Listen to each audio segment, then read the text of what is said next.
Welcome to These Are Good Days with Leanne Miller and Matt Barris. Well, Matt, today we're talking about some house rules. We're talking about Myquillyn Smith's book, House Rules, and she is here. So thank you for being a guest on our podcast. I have looked so forward to this. You guys are so much fun. You're like America's best friends. We all want to be friends with you. That's so funny. I want cameras following you, all of it. So, but yes, my name's Myquillyn Smith. I have been on the internet my entire life, it feels like. But no, really, I go by the Nester online because when I first started about 17 years ago, everyone was using the cutesy names like Naptime Diaries and Tater Tots in My Dryer and things like that. We all were just, we weren't quite sure about this internet thing. Like, should we use our real names? And my name is weird. And it just felt a little too much to put it out there. It has a Q in it. It's a mess. But anyway, if you've seen me online, I go by the Nester. I see the world through house-colored glasses, and my goal is to help people create the home they've always wanted so that they can use it the way they've always dreamed. And I just talk about home all the time. Yeah, and right now you're in the middle of launching your fourth book. You've hit New York Times bestselling lists, and this book, House Rules, is an incredible book that I cannot wait to talk about. It is, I don't know what I expected, but it's nothing like what I expected. And so I am excited for people to get this book in their hands because my hope is that it also blows everyone else's mind, just like it did mine. So yeah, yes. you were expecting a decorating. Yeah. More of a decorating. I read like Ashley Furniture how-to guides, but this is not that. Yeah, no, this is tapping into more than just that. It's 100%. It's a lot about loving your space and how to fall more in love with your home. Absolutely. But before we get too far into this, something we do on our podcast that our community knows and loves is we always talk about our good days. The premise of These Are Good Days is whether ordinary or extraordinary, that every day can be a good day. And so we like to find our good day. So we share ours. So you're going to share yours in a second. So we'll give you time, but we're going to share our good days. And I'll go first. You go first. So recently, Mallory and you stole my wife. Yes. She texted me during the day, said, Leanne asked if I could go on Miller time.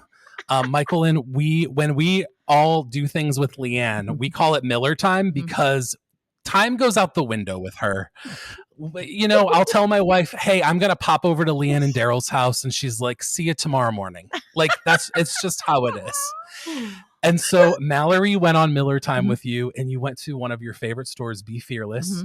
And my mom said, hey, can I come over and make dinner and bring dinner over and feed you and the kids? And I was like, well, yeah. And listen, I'm 39 years old. And can we ding our bell? Ding your bell. I'm 39 years old. And I don't care how old you are. When your mom says, yes, can I make dinner for you and take care of your kids? Yes. You say yes. Yes. And so you're 39 and you're a dad of 3 kids. You just say thank you and let her do her thing. Yes. So that was a good day. And I will tell you this, she made chicken paprikash, which is a family favorite that came from Hungary. Listen, my grandma was 12 years old when she came to America. So we're not that far. So we love it. Yeah. So it's such a good meal. I've had it. It's delicious. Shout out Francine. My mom's amazing. So sweet.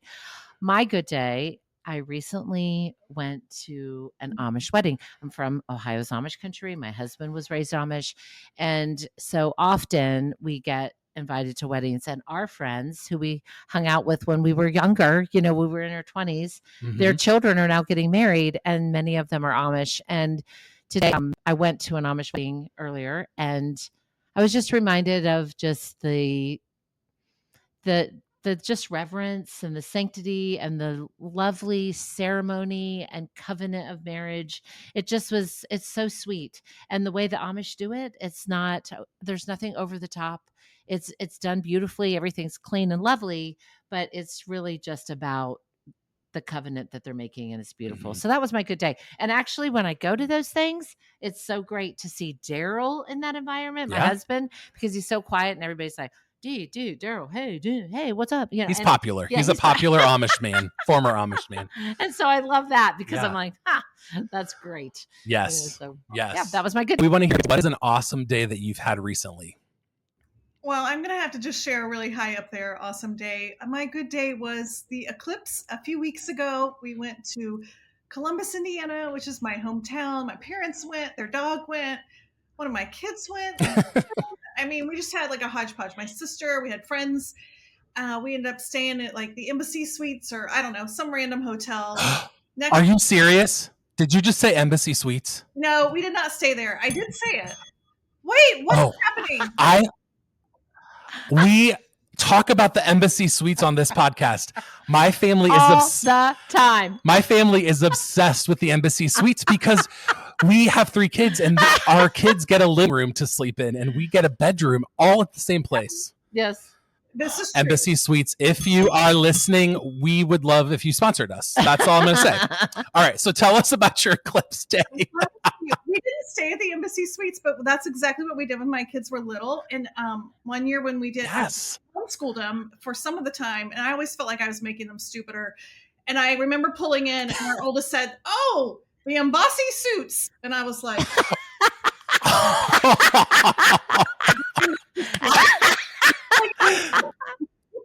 That is amazing. That is amazing.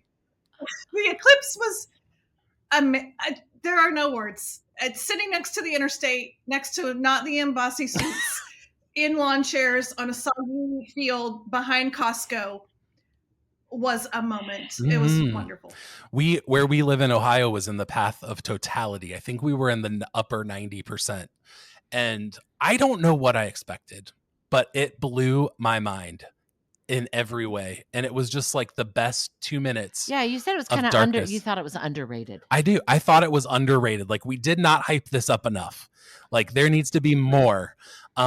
Because it was amazing. So that's an awesome good day. And I love that you got to experience that and us too in a state over. So, hey, well, we are so excited to jump in and talk a little bit about your book, House. I've already said this and I've said it to you and I'm going to say it again is I love this book. And let me tell you why. And I hope truthfully, I actually did say this to you before we aired and then we talked a little bit, but I need to say it again. Because here's what I think. This book, if you are going into it thinking this is going to make me redecorate my house and she's going to tell me what colors to use and what schemes to use, that is not this book. This book is value driven about how we look at truthfully life and the world around us. And I kept nudging my wife and saying, babe, you have to hear this. You have to hear this line because it's not a book about decorating. It is, but it's not as much it's about how to appreciate and love life, which is in so much congruence with what we talk about in this podcast. And truthfully, we talk about faith sporadically and periodically through this. You know, we've never said we are a faith-based podcast, but both of us would say that we love Jesus Christ and we are Christians. But I said, I can see the fingerprints of the Lord on this book in some regard. You know, you're using your talents and your gifts, but the values that you have woven in this book are just so poignant and so life-changing that I kept saying this is like a spiritual book, not just a decorating book. And so my hope is that other people see that and say this is more than just a book about decorating. I mean, you have probably 60 post-it notes and you only have 100 rules. So that's a lot. So can you tell us when you thought about house rules, what was your inspiration behind a book of rules? And maybe it would be helpful for you to go to the end of your book. Maybe I think it's rule 100 is it's really not about the rules, but it is about the rules. So can you just tell us a little bit of your inspiration behind the rules? I think it was after I had written a couple books and I thought, I did it. I am helping so many people. This is going to solve all of their house problems. And then I went to a little fundraiser event and a girl came behind stage and met me. And she said, I have all of your books. I love what you do. And then she kind of whispered, like she looked around. She was like, but I haven't made any changes in my home yet. I just wasn't born with a decorating gene. I mean, the world stopped, the record screeched, and I thought, I have failed.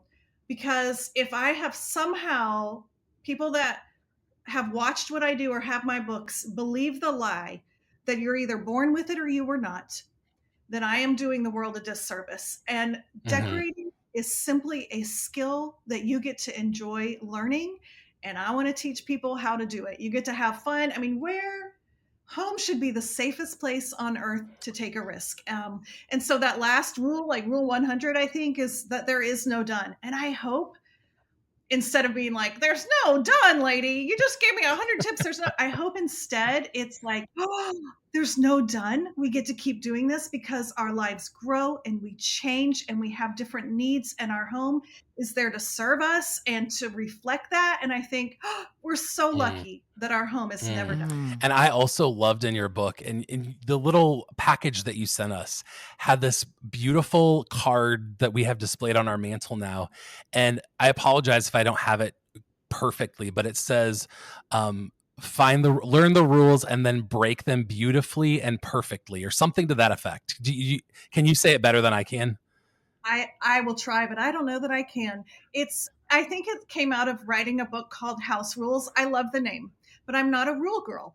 But I do believe that there's something to do. I don't know if you guys have read any of Andrew Peterson's books. He's a songwriter, singer-songwriter, and creative. He writes for creatives. And he talks about when you are, an artist is going on in a creative endeavor, and you have to earn the right to break the rules. So there's something there about when you're doing something that takes that part of your brain that is enjoyable and that is supposed to be fun, and you can do whatever you want, and the goal is to love it. It is still helpful to know the rules. That way, when you break them, you're breaking them because you believe that whatever it is you're doing, in this case, making a beautiful home and a beautiful room that you're going to enjoy, you know that you're breaking the rules because the home is going to be better, not because you don't know better. And that, we feel that in our very soul when we are breaking a rule out of confidence, and we're using like a tiny little piece of art on a big wall or over a fireplace because we know it's going to catch people's eye and be unexpected. That is delightful. But when we're clueless and we feel like we don't have any confidence in what we're doing, that's a whole different way to break the rules. So yes, I'm not a rule girl at all. I want you, rule number 1 is to learn the rules and then break them beautifully. Yes, I love that. That is your language, Leanne. Oh, that is totally my language. That's why I bought the little thrifted. I have to podcast. Yeah. I will have to show my little thrifted lady that I just bought, because she spoke to me. I knew right where I'd put her in my home. Don't you also think that the older that you get and the more life you've lived, you kind of get comfortable in your skin of the rule breaking. There's something about us when we're younger, I think, that we feel like we need to adhere to certain rules, whether that's decorating or life. And then when you get older, you're like, oh, I'm not listening to that. And I don't care who likes that. I love that, or I think too, I would say what I've learned from you just by following you on Instagram, which I love your Instagram, the Nester, is that you never make me feel like I'm doing it wrong. And I think when people are guiding and teaching, sometimes the challenge in that is me sitting here thinking, oh, she's doing it right, I'm doing it wrong. And you never make me feel like I'm doing it wrong. In fact, you make me go, oh, I can do that. That's amazing. So when did you start saying to yourself, no, you can put a little piece of art on a big wall and it work? Because it is kind of breaking a rule if you talk to some people. Yeah. Well, here's the beautiful part. I started when I was playing Barbies. I started in my bedroom on the floor, and my sister, very frustrated because I didn't care about Skipper and Ken's drama, I went to my parents' bedroom and got little knickknacks, and my mom's little African violet was a big floor plant. Right? I mean, right. That's funny. And so I got to learn how to decorate before it mattered, before anyone saw it. I was learning those rules of decorating that the designers go to school and they naturally know, but they might not even know to say. And I think if any of us think back to the hobbies that we had as a kid, mine happened to be playing with Barbies and decorating Barbie houses. My boys all fix cars.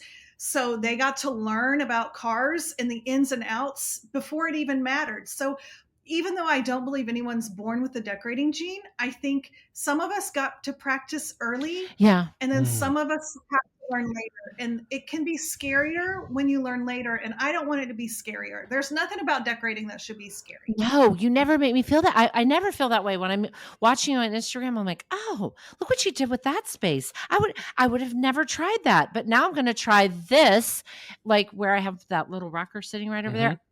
That was from you. I'm like, I'm going to put that little rocker there because I've seen that done, and it makes me feel like it works. It can work.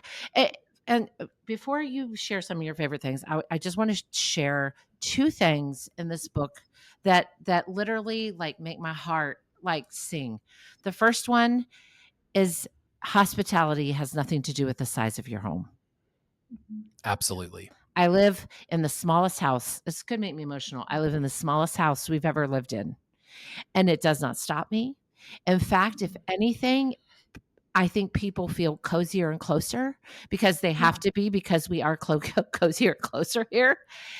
And I think what it has done for me is it has made me treasure every space because I don't have a bunch of space. Yeah. So I use it better. I loved that. I love that portion of your book that the size of your house does not dictate the size of your hospitality. Mm-hmm.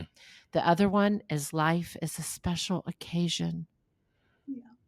I don't want to give the whole book away, but I don't. You need to buy it. But here's what I want to say about this portion of the book. It's so important. There's so many important elements of this book, so many. But this portion, you know, it always squeezes my heart when people give the kid table the paper and the things that aren't as beautiful, when I think the kid table should have everything that the big people table have. You know, and That's so good. and when I pull out all the special things, there is no doubt in my mind that the people sitting around my space know that those things are special, which translates to them that they are special. So I would rather break the glass and use it than hide it or keep it on the shelf, because it is a way that I exercise my gifting and I exercise the love of Jesus. That's just the way that it is. That's the truth. But it's a way that I love people. So those two little portions of the book are like what the whole book is about. And it's really a way, to me, your book is the way we love people and how we love people, how our house, you know, we love people because we're humans, but our house loves people too. Absolutely. Yeah. So when the rule life is a special occasion, you know, that speaks to even our podcast and the premise of what we talk about. Was there a moment in your past, you know, you wrote in your book, first of all, this is 20, we're telling her all about her. I know, we're telling you about your book. How many places you've lived. You've lived in a lot of homes. And I also loved how you said you're the mom that lets your kids ride the bike in the house and the rollerblades, and you have boys and you let them do that. But was there ever a moment where you were like, you saved all the special things and you went, no, why am I doing this? And what does that look like for you now? Like when you break out all the special stuff and you light the candles, you use the good lotion. What does that look like for you now? I think when I realized that using the special things was okay was after my grandmother died and I got some of her blue willow china. I was newly married, very close to my grandmother. She died when I was in high school. And those pieces, they're just odds and ends, like a platter, a teapot of just random couple pieces. And when we were in like the smallest house we ever lived in, it was basically a garage behind someone else's house. My husband was in grad school. I worked at the college, this tiny little house. I had put a plate hanger on the back of her platter and I hung it on the wall. And one day I rubbed up against it and it shattered. And at first I was devastated, but then I thought, I'm so glad I used it. I'm so glad she would be happy that I loved it, instead that it could have been packed away safely for years or sold to someone who would, you know, whatever. Like it killed me that it shattered. And now I buy Blue Willow and collect different transferware because that makes me think of her. But I like to think that she would have been thrilled to know that I loved it. Oh, I love That's that good. story. Thank you for sharing that story. Okay, I need to know. Well, first of all, I need to tell you a little bit about something. I took the quiz on your website. Yeah, there's a quiz. So there's a quiz that people should. If you're listening to this podcast, you need to find this quiz because it tells you about your style. And I need to tell you my style. Actually, I'm curious because I know that you've seen the updates we've been making in our house. You know, we just got a peacock couch with Peacock color. a very blush pink. So I saw. could you guess what my style is? Is this fair to put her on the spot like this? Well, what your website is so people can take the quiz. What's your website? It's at thenester.com. I'm trying to think. I think the quiz is at the top, but it might not be right now. But let me tell you, it's not necessarily, if we call it your style personality. So, you know, Yes. I have an eclectic style, but as far as your style personality, I feel like you might be soulful. Is that cool? That's the one. The soulful stylist. I am the soulful stylist. I knew you nailed it. It said, I don't remember the whole description because it gives you a description, but the part that I wrote on says, and you also enjoy a bit of maximalism, and that is us. Love it. You got it. That actually leads me to something that I think is important about your book and your messaging is I think for many people, if they were to follow you on social media or if they've grabbed some of your books and they want to buy a peacock blue couch and paint a pink wall, they're going to be like, oh my gosh, the nester would think I'm crazy. But that is so not your message. Right. Can you talk a little bit about that? Because, you know, if you would flip through your books and your personal style is very neutral, you have a lot of traditional things with some more modern things mixed in. But that's not the point. The point is your tell me about that. You know, you love neutrals, but you don't say that everyone has to be a neutral person. Here's the thing that the decorating industry has accidentally taught us. Through shelter magazines, HGTV, people we follow on Instagram, we have somehow fallen under the delusion that we have to follow people whose style we want to emulate. And if we don't want their style, they have nothing to teach us. And I want to remind us that when there is something we want to learn, there are two types of people we should look for to learn from. One is kind of really like an influencer to imitate, someone who, when they link to their coffee table or the latest pillow, that I want to go buy that. That is such a service. It's a lot of work to curate that. And I love following people whose style I am after. But there is another type of person as well. And that's someone who is more of a teacher with a mindset you want to model. You know, I follow a lot of business owners because I'm a business girl. I run my own business. And their business does not have to be my business. But if they run their business, if they want to spend time with their family and want to have vacations and not want to have a huge business and want just a couple part-time people to work for, I know their mindset is like mine and I want to learn from them. It doesn't matter what their business is. It is the same with decorating. If there is someone who, you know, if you want to use your home and love it, if you want to be the first one to volunteer to host, if you want to figure out why the art that you hung over your mantle in your last house looked great and then you moved to your new house and it looked hideous, I'm your girl. I can help you figure out why some things look weird and other things look great. It's not about getting my style. I want to help you find your style. And the goal for you is to love your home. If you love your home and if you're using your home, congratulations, you're doing it exactly right. I think you just captured why I love this book so much, is because it is not about the color. It's not about the style of couch. It is all about the mindset and the intention and the value behind what we do with our homes. And that is truly why, honestly, I went into this being like a decorating book. It is not that. And that's why I love this, is I feel like there are things you wrote in your book that even, you know, I work in education as a vocation. I was a pastor. And so I am not a decorator, but when I look at your book and you have beautiful spreads, and I believe this is like this page that I'm showing you on video is like your grandma's glassware that you love. But you write things in your book like this. This is a quote from your book where it says, "Your willingness to begin without perfect circumstances is your most valuable resource." And here's Yeah. what I love about that is there are so many connections that to our life in laid out in this book that is more than just a decorating book. This can shape how we view our homes, how we love our homes, and ultimately how we love each other through using. So I so appreciate that about your book. Are we describing your book well? I hope we are. I am just going to play this over and over. Follow me around. This has been so life-giving to me to hear you guys Aw. talk about it. No, thank you. You got it. Like, Yeah. So tell me this, do you have some favorite house rules that stick out for you? Because I have some of yours that I'm already saying to my wife, but I want to hear yours first.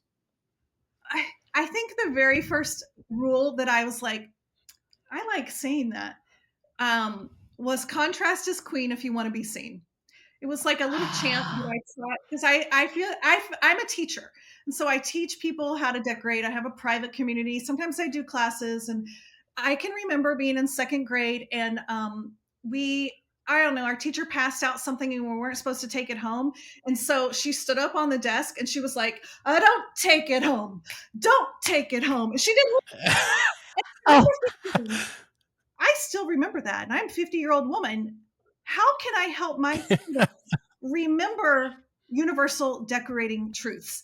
And if I can say it in a weird, stupid, quirky, memorable way, then when we're at Target and we're trying to decide if we should get the black vase or the white vase, they can say, oh, wait, Nestor says contrast is queen if you want to be seen. And my fireplace is white, and my walls are white, and my mantle's white, and my art is white. I better get the dark vase if I want it to be seen. So that's probably my favorite, just because it was the first. What about you? That's why I love this book, is that you're not telling us what to do, you're helping us do it. You are a yes. teacher, and that's what I love. The one that I've been saying at home, we did some recent painting and renovation, not really renovation, painting. That I use, to me, it feels like a renovation, but it's really just Yeah, painting. but you rearranged and We you did. did a gallery wall. But Yeah. you know what we did is we took everything out of the room, we painted, and then we put it back. And Mallory, my wife, and I are shop the house people. You put words to something that we've done for a while. Is that when you need something, you're like, oh, I need a container for this thing, or to hold this, or a tray for this on my counter.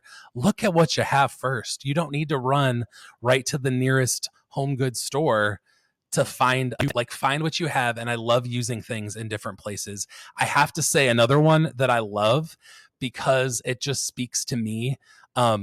You don't know this about me, but at our podcast community does, and Leanne does, is I love Disney, and I like incorporating little Disney vintagey stuff in our decorating. And so the find your taxidermy rule really spoke to me. Can you tell me, and actually Leanne put this on her little table. It's a little skull.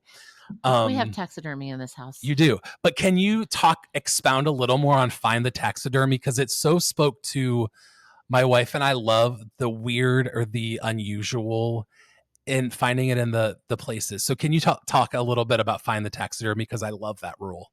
I will. I didn't come up with this rule. My friend Kendra said it. She visited our house, and she like looked around, and it was we had just moved here. She had been to our last house, and she said, you know what? At first, when I come in, when I see we have a stuffed fox, he's got little sunglasses on. In my last house, I had a sailfish. We've got some rabbit pelts. I just love the natural world. I love anything we can bring in from that. She's like, at first, it makes me think, oh my gosh, I need to have some taxidermy. But she's like, no, that's actually not it. It's that special quality that feels very like me and my husband Chad. Like it suits us. It suits where we live. It suits our house. It's like our own signature piece. And she's like, that's what I want. I want my house to reflect our personal uniqueness, whatever that is. So that's what the find your taxidermy is like. Figure out your Disney, your vintage Disney, That's right. your taxidermy, whatever it is, it's like uniquely, you're just so goofily, weirdly into and obsessed with. and let your house show that off. Yes, Yeah, that's so absolutely. good. We actually bought an old picture of Walt Disney and hid it in our gallery wall with like other pictures. So I'm excited if nobody's really been over since we did it like on Monday. And I'm excited for people to be like, is that Walt Disney hidden in like this gallery wall? That's so fun. That's Okay, so I have good. one more rule I want to ask you about. Actually, I have a lot more, but I'm only going to give you one Yes. more. Can you talk about prioritize the tushies? Yes. Because I just love the word tush. Yes. I just wanted to be able to work that in. Well, especially we have lived in 15 different homes, and I always love to have people over. I'm an introvert. My husband is an extrovert. I feel like hosting is the thing we do best together. I go to bed early, he hangs out, I set the scene and then leave. It works. But one of the things that I found was when we had people over, they need to sit down. So after a couple of times of hosting the community group or whatever it is and realizing I don't want to have to bring in fold up chairs or outdoor yard chairs, how can I sneak in seating? It became like a little game for me. I'm very boring. This is a fun game for me, but can I have a couple ottomans tucked under like an open surface? Can I have something on wheels that maybe was behind, but I can pull it out? Can I double a stool as a seat? And so I would just sit back and like count my seats. Like, how many seats can I fit into this room? And is there any way that I can add more? Because when we have people over, the way that you say we were expecting you is by having a place for them to actually sit down. Absolutely. Absolutely. Okay, I have a question for you that I think, Leanne, we've talked about this before. Is what do you think it is that holds us back from being hospitable and using our home? Like, if you could tell the world this message, like, use your home, but what do you think it is the hurdles that you think we need to break through to make our house a home and entertain more and love people well through using our home? Well, ultimately, it's the myth of perfection and seeing a misunderstanding that we think perfection is the goal. We've got it all backwards. It's actually imperfection puts people at ease. Imperfection really is the goal if you want to get down to it. If you think about the conversations that made you closer to a friend and what builds friendships are sharing those hard times. And it's the same with our home. Like, if that is true, then how can our home help host imperfection? How can our home say, we're not formal here. We're not taking ourselves too seriously. This is a place where imperfections are welcome. Well, first of all, don't expect perfection from yourself. Open up your home before it's ready in the midst of doing things. And it's hard to do. And sometimes when I feel not ready to have people over, it can be helpful to remember times where I have felt hosted and heard and cared for, and then thought, well, what is it that what did their countertops look like? I have no idea. That's a good word. That's so I good. love that. You know, something that I just thought of this, and I do it because it's just my personality, but I think it's what you're saying is I am never ready when people come. My husband is a completely different personality. He'd have everything ready and on the table, and you would just sit down right away and eat. You know this about me. When you come Oh, to I my know. house for supper, I never by the time you get here. Like, I'm still cooking, I'm still making things, and somehow I have watched that make people feel like, "Oh, well, I didn't come and everything wasn't like set and the table wasn't set and ready and we were just sit down. I'm still chopping the stuff for the salad." Yeah, and I think it's really disarming for people Yeah, when yeah, you where when they you have a space like that, yeah, for where they sure. feel like, "Oh, she doesn't have it all put together." You're right. I think to feel No, like it's not perfect is a good yeah, thing. it's not the goal.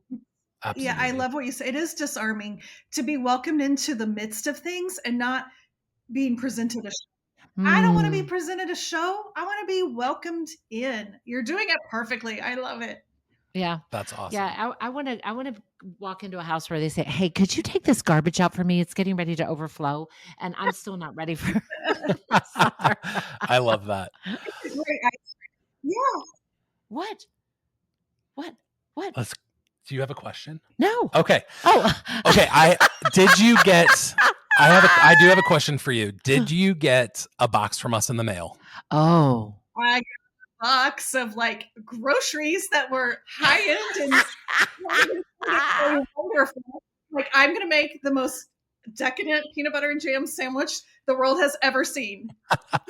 That is awesome. We actually have a sponsor for our podcast. It's a local company called Walnut Creek Foods, and they have a retail store called Walnut Creek Cheese and Market. And I told them that we were going to have you on, and they said, make a list of your favorite stuff and we will mail it to her. And so we loaded you up with our favorite things. We got church noodles, Amish church noodles, peanut butter fluff spread, some beautiful jams, the onion saver, the onion keeper. That's your favorite, one of your favorite gadgets. And so did you have a chance to try anything yet? Yes. I already tried the jam. Yes. Good. Or the peanut butter. Was it fluff? I don't think I realized that.